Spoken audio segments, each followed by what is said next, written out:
The presenting of data in a graphical or pictorial style, which makes it simpler to understand complicated information, is known as data visualization.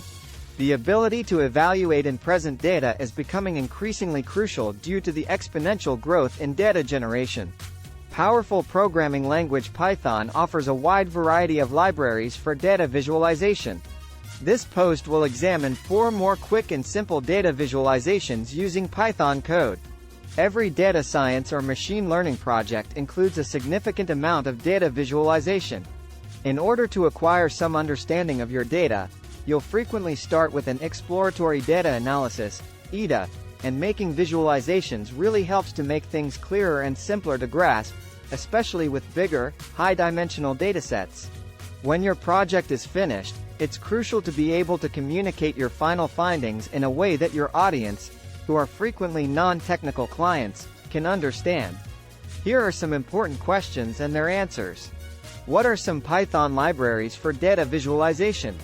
Some Python libraries for data visualization are Matplotlib, Seaborn, and Plotly.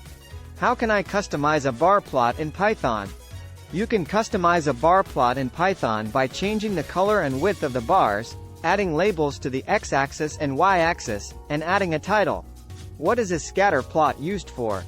A scatter plot is used to show the relationship between 2 variables.